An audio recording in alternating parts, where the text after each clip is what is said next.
କଥାରେ ଅଛି, ମା ନାହିଁ ଯାହାର ସାହା ନାହିଁ ତାହାର। ଏତେ ବଡ଼ ଦୁନିଆରେ କିଏ ହେବ ନିଜର? ଗୋଟିଏ ମା ଛେଉଣ୍ଡ ଗରିବ ପିଲାର କାହାଣୀ। ଜନ୍ମରୁ ମା ଛେଉଣ୍ଡ ପିଲାଟିଏ ରାଘବ।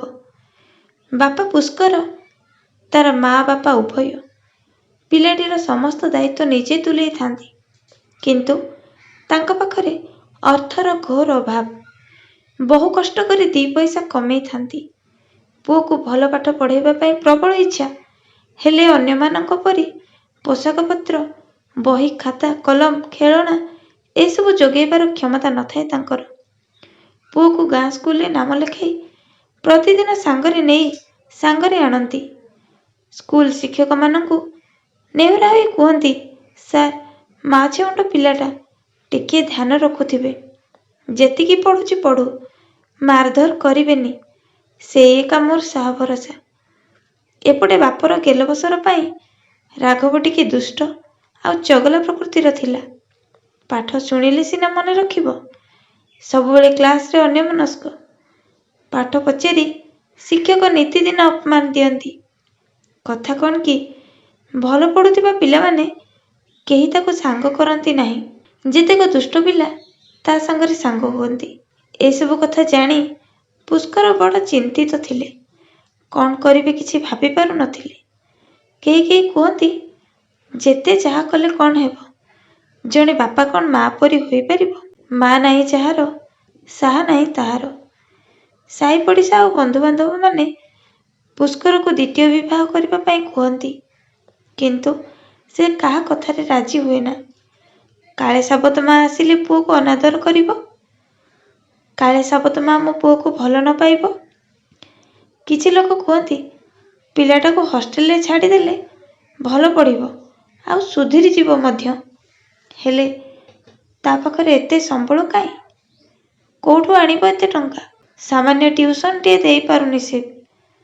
ଏଇ କିଛି ଦିନ ତଳେ ରାଘବର ସ୍କୁଲକୁ ଜଣେ ନୂଆ ଶିକ୍ଷକ ଆସିଛନ୍ତି। ସେ ବଡ଼ ବଢ଼ିଆ ମଜା କରି ପାଠ ପଢ଼ାଉଛନ୍ତି। ତାଙ୍କ ପାଠପଢ଼ା ରାଘବର ମନକୁ ଖୁବ୍ ପାଇଛି। ସେ ତା ବାପାଙ୍କୁ ଆସି ସବୁ କଥା କହିଲା। ପୁଷ୍କରର ଇଚ୍ଛା ହେଲା ନୂଆ କରି ଆସିଥିବା ଶିକ୍ଷକଙ୍କୁ ଭେଟି ରାଘବ ବିଷୟରେ ସବୁ କଥା କହିବା ପାଇଁ। ସେ ନୂଆ ଶିକ୍ଷକ ରମାକାନ୍ତ ସାରଙ୍କୁ ଭେଟିବାକୁ ଗଲା। ରାଘବ ବିଷୟରେ ସବୁ କଥା କହିଲା। ରମାକାନ୍ତ ସାର୍ କହିଲେ, ଆଚ୍ଛା ଠିକ୍ ଅଛି, ମୁଁ ତାକୁ ଟ୍ୟୁସନ୍ କରିବି। ମୋର ଫିସ୍ କିଛି ଦରକାର ନାହିଁ, କିନ୍ତୁ ସେ ମୋତେ ଗୋଟିଏ କଥା ଦେବ, ମୁଁ ଯାହା ପଢ଼େଇବି ସେ ମନ ଦେଇ ଶୁଣିବ ଆଉ ମନେ ରଖିବା ଯାଏଁ ପଢ଼ିବ। ତାହେଲେ ମୁଁ ତାକୁ ମାଗଣାରେ ଟ୍ୟୁସନ୍ କରିବି। ରାଘବ ମନକୁ କଥାଟା ପାଇଲା। ସେ ମନେ ମନେ ଭାରି ଖୁସି ହୋଇଗଲା। ରମାକାନ୍ତ ସାର୍ କହିଲେ, ଦେଖ ରାଘବ, ତୁମର ଯାହା ମନେ ରହୁନି ତୁମ ସାଙ୍ଗ ସହିତ ଆଲୋଚନା କଲେ ଭଲ ମନେ ରହିବ। ରାଘବ କ୍ଲାସରେ ଯିଏ ପ୍ରଥମ ପିଲା, ତାଙ୍କ ଘରକୁ ଗଲା। କହିଲା, ସାଙ୍ଗ, ତୁ ଟିକେ ମୋ ସହିତ ପାଠ ଆଲୋଚନା କରିବୁ। ଆମେ ଦୁହେଁ ମିଶି ପଢ଼ିବା। ତୋର ବି ଆହୁରି ଭଲ ପାଠ ହେବ।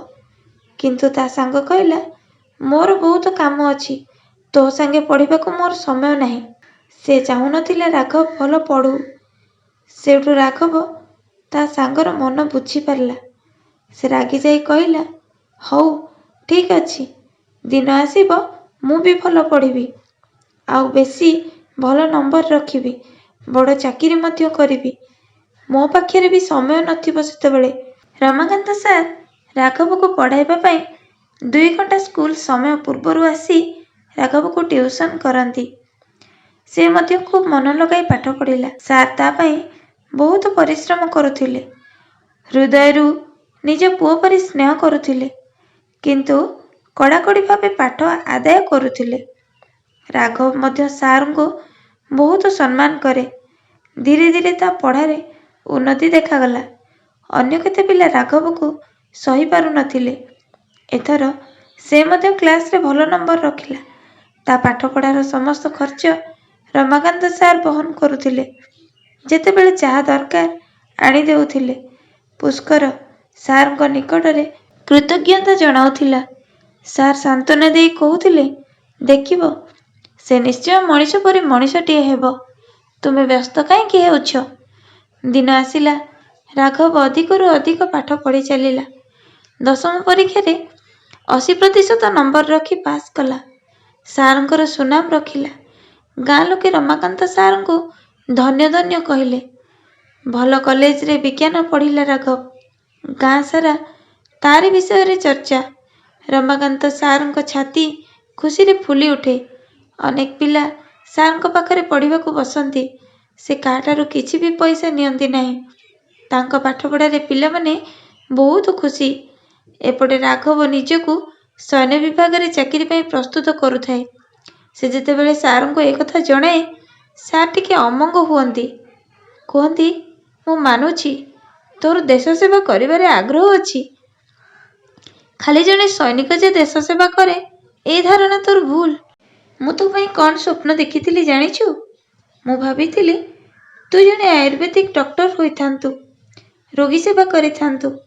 ତୁ ଜାଣିଛୁ, ଗାଁରେ କେହି ଡକ୍ଟର ନଥିବାରୁ ତୋ ମା ତତେ ଜନ୍ମ ଦେଇ ଚାଲିଗଲେ। ଯଦି ଆଖପାଖରେ କେହି ଡକ୍ଟର ଥାନ୍ତେ, ତୋ ମା ବଞ୍ଚି ଯାଇଥାନ୍ତେ। ତୁ ଏ କଥା କେବେ ଜାଣିନଥିବୁ, କିନ୍ତୁ ତୋ ବାପା ମୋତେ ସବୁ କଥା କହିଛନ୍ତି। ରାଘବ ସଙ୍ଗେ ସଙ୍ଗେ, ସାର୍ ଆପଣ ଠିକ୍ କହୁଛନ୍ତି। ନିଶ୍ଚୟ ମୁଁ ଆପଣଙ୍କ କଥା ରଖିବି, ଆଉ ଆପଣଙ୍କ ସ୍ୱପ୍ନକୁ ପୂରା କରିବି। ତା ଆଖିରୁ ଲୁହ ଝରି ଯାଉଥାଏ, କଣ୍ଠ ଥରି ଯାଉଥାଏ। ସାର୍ ତା ପାଇଁ ଯାହା କରିଛନ୍ତି ସେ ତା ଜୀବନରେ ଭୁଲି ପାରିବନି। ଯେତେ ଚେଷ୍ଟା କଲେ ମଧ୍ୟ ଜନ୍ମେ ଜନ୍ମେ ସାର୍ଙ୍କ ଋଣ ଶୁଝି ପାରିବନି। ସାର୍ଙ୍କ ପାଦ ତଳେ ପଡ଼ିଗଲା। ତଳୁ ଉଠେଇ ପୁଅ ପରି ସ୍ନେହରେ ଛାତିରେ ଜାବୁଡ଼ି ଧରିଲେ। ଏବେଠାରୁ ରାଘବ ମେଡିକାଲ ପାଇଁ ନିଜକୁ ପ୍ରିପେୟାର କଲା। ପ୍ରଥମ ଥର ପରୀକ୍ଷାରେ ହିଁ ଏଣ୍ଟ୍ରାନ୍ସ ପାସ୍ କରିଗଲା। ଆୟୁର୍ବେଦ ପଢ଼ିଲା। ଯେତେବେଳେ ଗାଁକୁ ଛୁଟିରେ ଆସେ, ଅସହାୟ ଗରିବ ଲୋକଙ୍କୁ ସାହାଯ୍ୟ କରେ, ରୋଗ ବିଷୟରେ ସଚେତନ କରେ। ଶେଷରେ ସାର୍ଙ୍କ ଅପେକ୍ଷାର ଅନ୍ତ ଘଟିଲା। ରାଘବ ତା ପରିଶ୍ରମର ଫଳସ୍ୱରୂପ ଜଣେ ଆୟୁର୍ବେଦ ଡକ୍ଟର ହୋଇ ଗାଁକୁ ଫେରିଲା।